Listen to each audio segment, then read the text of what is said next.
Oke guys, jumpa lagi channel bisnis online ala Sirtiman. Kali ini akan membahas 3 hal yang bikin orang mager yang harus diberantas.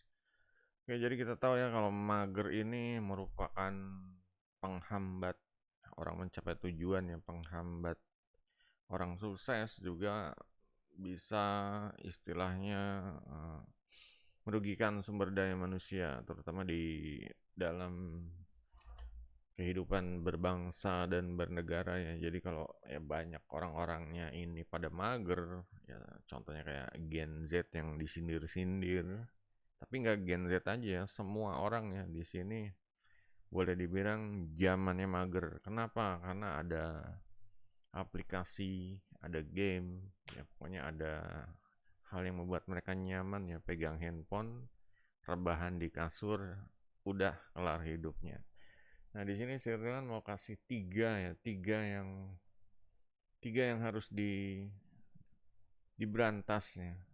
Tiga hal yang bikin mager yang harus diberantas. Yang pertama adalah bucin di sosmed. Nah, ini bucin di sosmed ini benar-benar menjadi apa ya?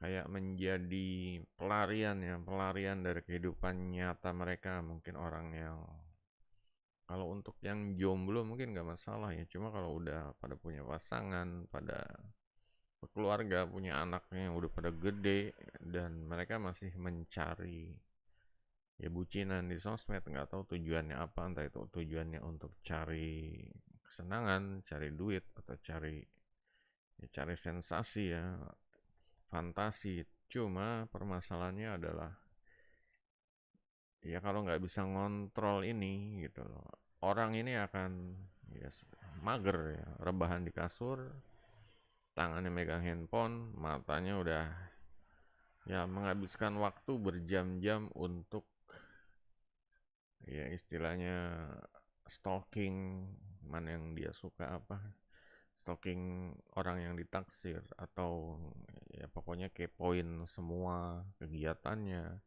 entah itu dia lagi bikin konten, entah itu dia lagi apa update status atau lagi live streaming segala macam. Nah, di sini bikin bikin yang namanya orang ini buang-buang waktu ya. Jadi waktu ini benar-benar berharga banget ya untuk yang paham ya. Kadang orang nih akan menukar waktu dengan uang ya. Cuma kalau udah waktunya datang ya uang pun tidak bisa membeli waktu gitu. Nah, di sini untuk yang udah terjebak di zona bucinan agar segera sadar diri ya, mulai menata hidupnya, benahin diri, mulai melihat tujuan hidupnya ini apa, membuat tujuan hidupnya apa. Ya pokoknya sebenarnya mulai fokus ya, kalau di rumah ini udah ada istilahnya pasangan ya, udah ada anak ya, fokus untuk cari duit, untuk produktif ya buat keluarga gitu, nggak usah mikirin yang lain. Yang lain banyak ya di sosmed, misalnya untuk cowok ya cewek banyak, untuk cewek cowok banyak gitu. Cuma ya biarin aja lah gitu, nggak harus memiliki, tapi ya kalau mau ngeliat aja silahkan, cuma nggak harus kepo, nggak harus mendominasi, monopoli, atau ya pokoknya memiliki yang ngerebut atau gimana lah gitu. Dan harus paham sama kepentingan keluarga ya, harus masa depan keluarganya juga harus mulai diperhatikan. Ini lanjut yang kedua, ini adalah judi online. Nah, ini yang bikin akhir-akhir ini ya benar-benar menghancurkan ya, generasi bangsa ya.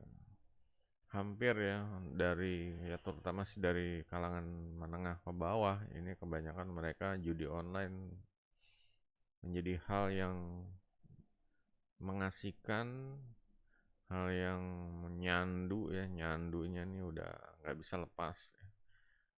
Apalagi sampai pada top up ya, duit mereka pada habis disedot sama judi online itu. Harapannya apa? Harapannya mereka ya pengen menang gitu, cuma kenyataannya ya dikasih menang 2 kalahnya 20 seperti itu kan, Bandar nggak mungkin kalah.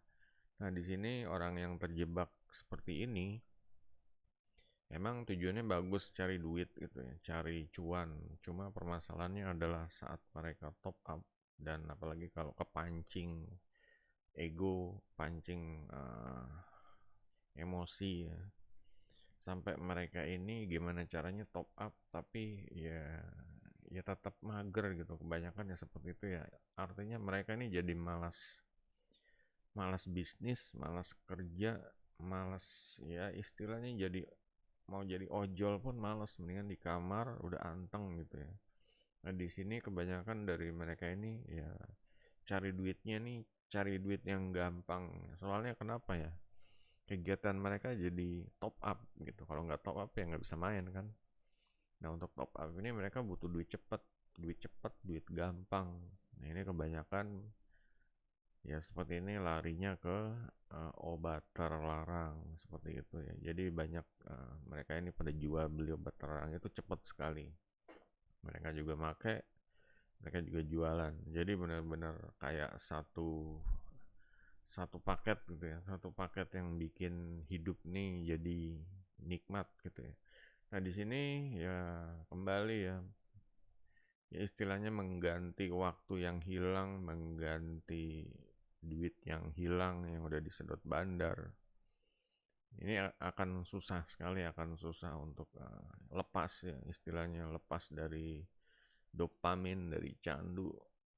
Ini harus benar-benar saya teman pernah bikin video sebelumnya, benar-benar dihancurkan aja handphonenya kalau perlu gitu. Jadi benar-benar nggak megang handphone.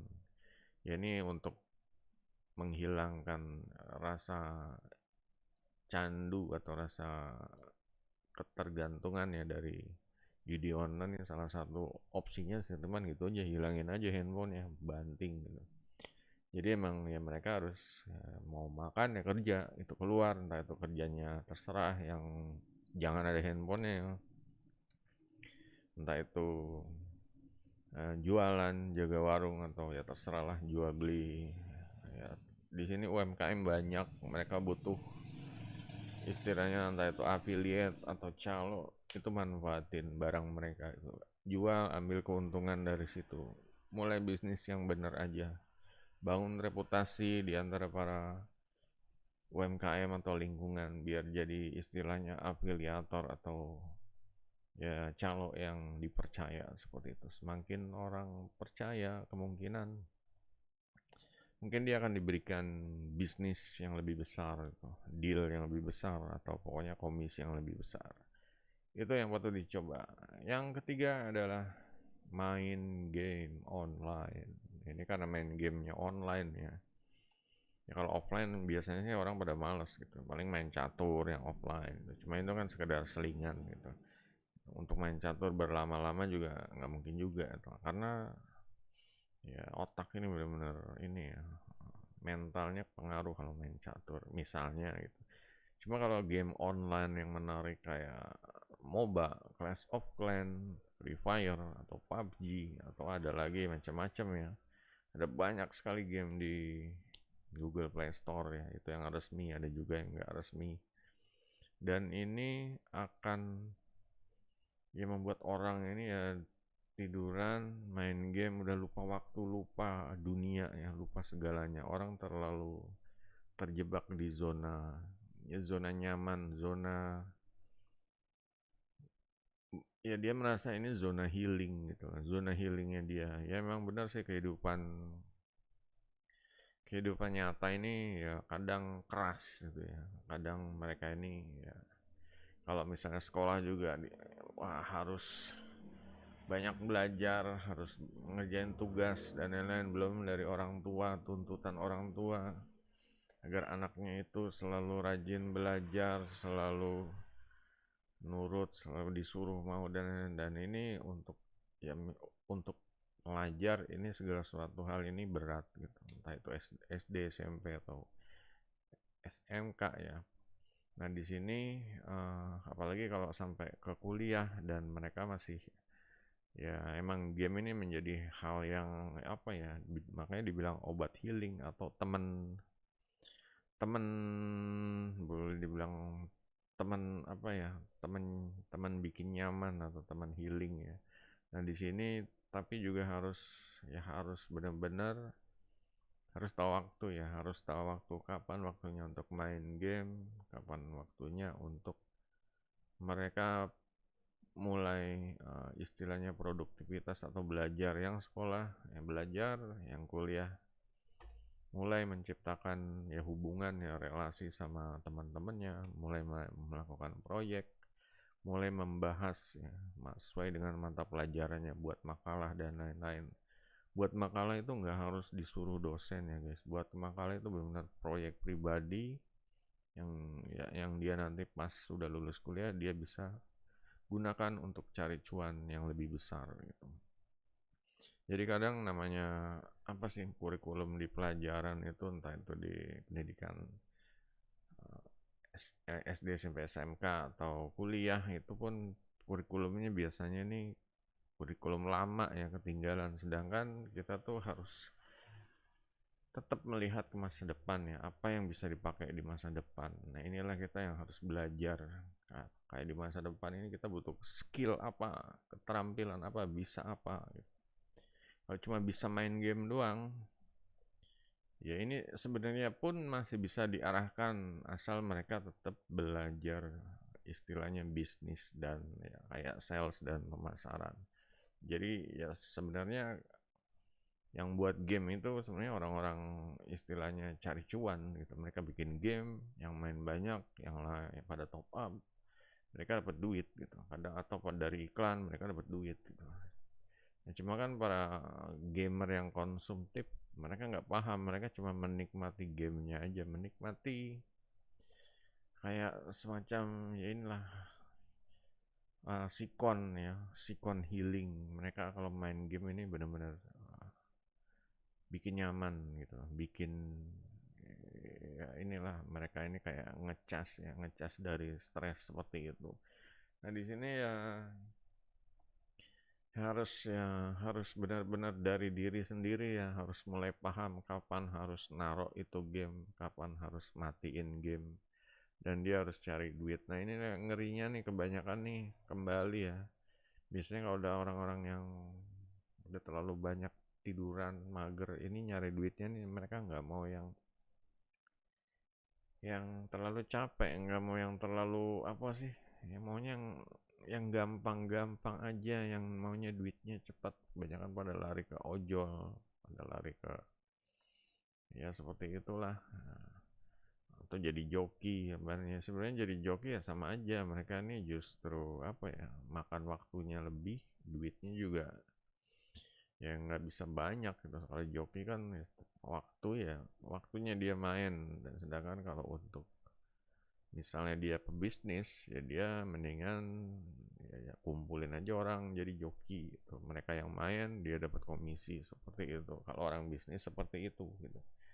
Cuma permasalahannya adalah orang-orang gaming, orang yang susah di istilahnya dinasehatin ya, ya sebenarnya hampir sama semua ya, dari bucinan, judi online, atau main game. Nih orang-orang yang udah merasakan kenyamanan dunia ya, dunia mungkin dunia di dunia virtual ya. Nah di sini yang membedakan orang sukses sama orang nggak sukses, sumber daya yang berkualitas atau sumber daya yang tidak produktif, ini orang-orang yang istilahnya paham diri gitu aja deh. Nggak bisa ya istilahnya, mereka untuk sadar ini susah sekali ya. Mereka butuh benar-benar kayak ya semacam kayak bucinan. Ini mungkin orang bucinan gitu ya, mungkin kena kasus kayak misalnya udah punya pasangan terus bucinan, ujung-ujungnya ya antara ya keluarganya cerai, jadinya ini baru mereka istilahnya kayak semacam disentil atau sadar. Itu juga judi online, mungkin larinya kalau mereka ini ke narkoba atau ke pinjol, ini udah hidupnya udah tambah susah lagi ya. Mungkin kan mereka akan berakhir di bui atau penjara. Nah di sini Ya, inilah hal yang bisa istilahnya mereka untuk belajar dari kesalahan seperti itu. Untuk gaming juga ya, gaming juga jangan sampai kejadian ya udah waktunya untuk cari duit ya, entah itu dia usianya udah produktif, lulus SMK, punya gelar di kuliah, lulus juga punya gelar sarjana. Berarti ini dia harus paham diri ya, harus bisa istilahnya meninggalkan ya masa-masa masa-masa nyantainya menuju masa masa lebih produktif, masa benar-benar dia diuji ya, istilahnya dia benar-benar harus cari nafkah, harus membina keluarga ya, mungkin cari jodoh atau gimana caranya, biasanya dia harus harus seperti itu. Jangan apa ya, jangan ya terjebak ke dalam game terus gitu. Kalau cuma main game, kejadiannya udah umur 30 40 main game doang, itu benar-benar banyak waktu yang kebuang. Kalau terlalu banyak orang-orang yang seperti itu, ya ini istilahnya sumber daya manusia ya di Indonesia ini bakal susah maju, bakal ya susah gimana mau majuin bangsa ya, perekonomian mereka juga, mereka sendiri nggak keurus gitu, dompet mereka juga ya boro-boro bisnis ya, boro-boro dapetin duit stabil, bisa nabung, bisa beli rumah, bisa ya, seperti itu, membina keluarga, investasi lagi, duit diputerin jadi aset-aset yang bisa menghasilkan pemasukan, cash flow. Mereka butuh banyak belajar, mereka butuh banyak, inilah yang membedakan generasi ini ya. Kalau kena game ini jadi apa ya, ya mungkin ya mungkin ya harus untuk para developer juga harus mulai ya, nggak cuma memperkenalkan gamenya doang, coba mengajak mereka untuk ikut andil bagian ya, untuk ikutan istilahnya sukses di gamenya gitu, entah itu berbisnis atau ya menjadi konten kreator atau seperti apa, mungkin diajak untuk produktif ya. Kalau memain game tetap menghasilkan cuan, menghasilkan uang gitu. Oke, jadi itu aja guys, semoga bermanfaat ya guys. Kalau ada yang mau tanya silahkan di kolom komentar ya, juga jempolnya jangan lupa. Sampai jumpa di video berikutnya, goodbye.